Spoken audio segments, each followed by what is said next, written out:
without protest, they are terribly mistaken. Thank you, Terry.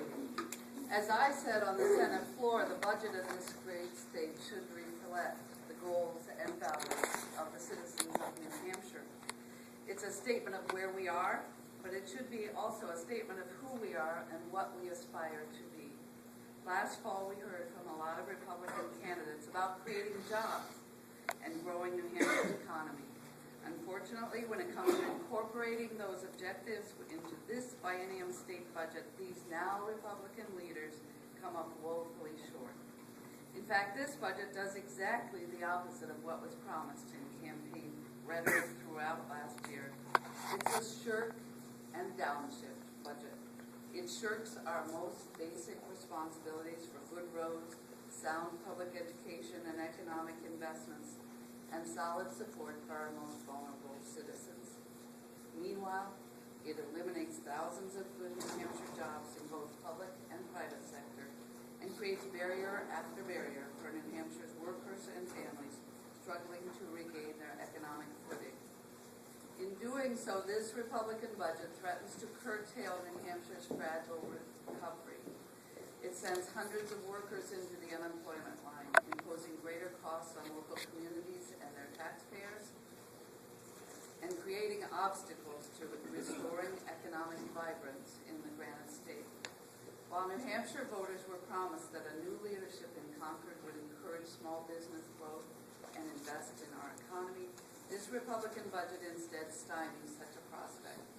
Small business health insurance premiums will skyrocket as we eliminate hospital funding for uncompensated care, and families and students will find it hard to pry open the doors of economic opportunity when faced with the single highest funding cut to public higher education in the United States.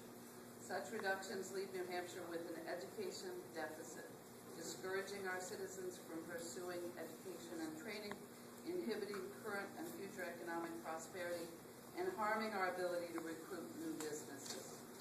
An educated workforce is the single most important factor behind New Hampshire's economic engine. We need to do everything we can to ensure that New Hampshire students have the opportunity to go to college, and postgraduates are able to work and raise their families here in New Hampshire.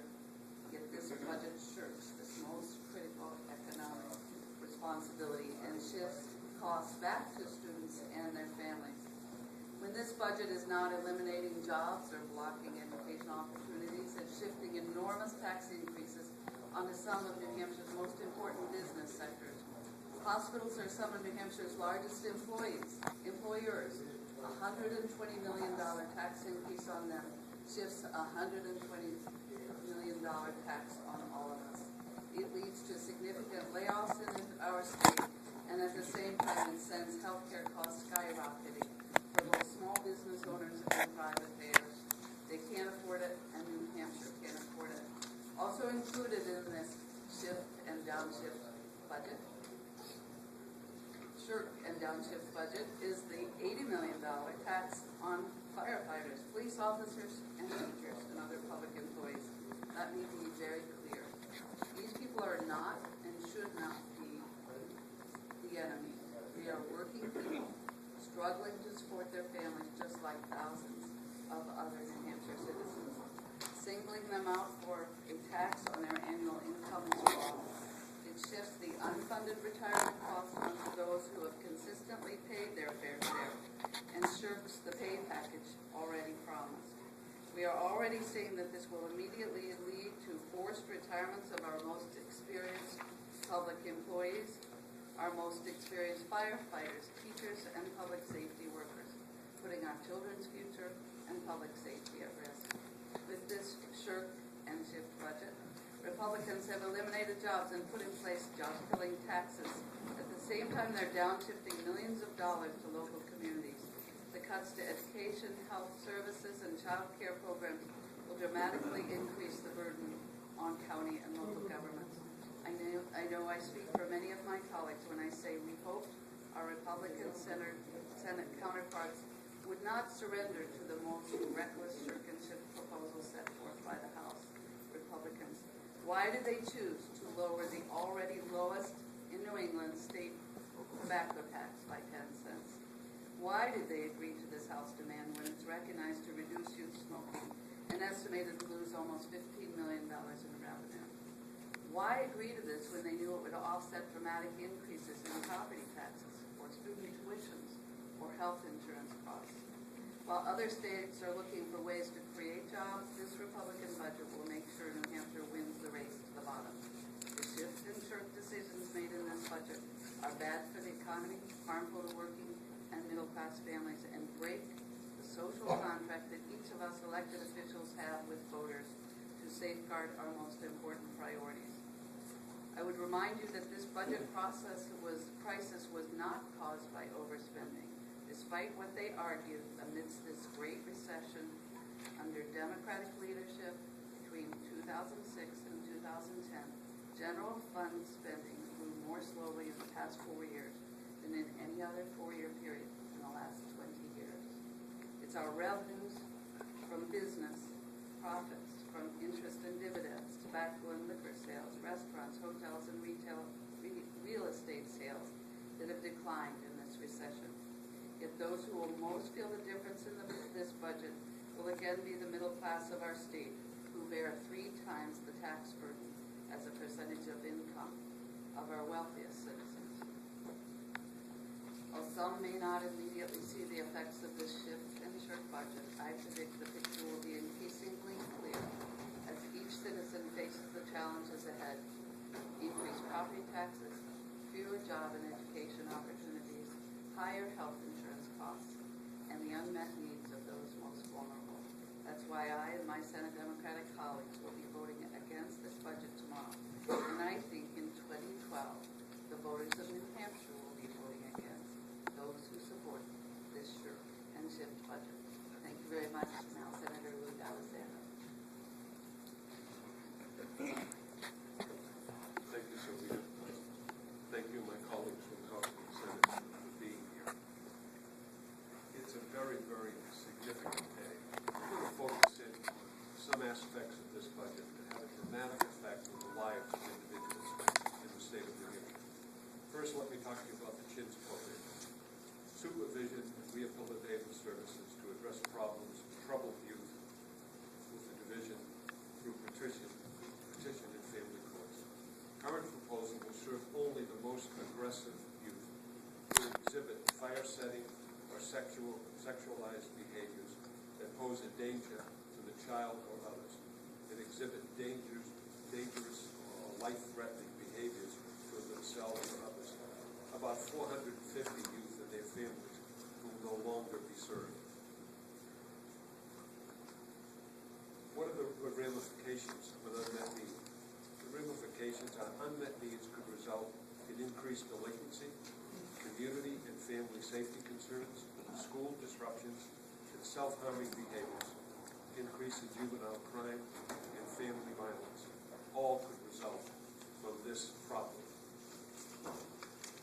Let's talk about adoption subsidy. Adoption subsidy is financial assistance to families who adopt children with significant special needs and provides those children with stability, continuity, and long-term family connections. Children in foster care who do not return home or get adopted typically age out of the child welfare system without a permanent family and have poor life outcomes. The cost of children remaining in the foster care system is more expensive, as the state not only pays placement expenses, but all other expenses involved in raising a child. Significant problem created by elimination of the adoption subsidy. Congregate housing. Approximately 240 seniors living in congregate housing in Manchester, Somersworth, Keene, and Laconia. Customers are not financially Medicaid eligible. General funds are used for homemaker services, transportation, some meals, and personal care. For example, toileting, bathing, etc. Assuming that only 19 of these 240 people leave and have to go to a nursing home, the average cost would be about $40,000 a year. That's on behalf of the state. That means those 19 people would be more expensive than the monies allocated to take care of the 240 people. I received a letter from a 96-year-old woman living in the Burns Apartments in Manchester who pleaded with me to restore congregate housing services because it meant that she got that one meal a day that was brought to her, and she was able to live by herself and sustain herself. Big, big problem. Alzheimer's caregiving services. Approximately 250 caregivers have access to support and respite. That will disappear into this budget. Clients diagnosed with STDs statewide may be referred into clinics to ensure prompt and appropriate treatment and to provide risk reduction counseling, disease investigation and partner counseling and referral services aimed at reducing the incidence and the spread of STDs in the state. STDs are zeroed out. What's the ramification? 6,127 clients will be eliminated from screening, testing, treatment, and education on risk reduction. 4,918 HIV tests will be eliminated. 382 clients won't be served with identification of sexual partners. I've got a memo here from Tim Susi, who's the head of our health department in the city of Manchester.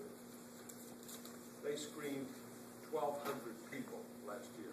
1,200 people, not only from Manchester, but from around the state. 120 of these were high-risk individuals. They received HIV testing at off-site clinics, including the Farnham Center, Serenity Place, and the Hillsborough County Department of Corrections. 65% of these clients were uninsured. With the Department of Health not able to provide these services will be referred to hospitals at 3 times the cost. And where will they fall? They'll fall in uncompensated care. And what happens to uncompensated care? We know that's a big, big problem. So I say to you 3 things. If you're poor, pray to God that you get rich. If you're sick, pray to God that you get healthy. And if you have a problem, pray to God that you have a place to go to get that problem solved.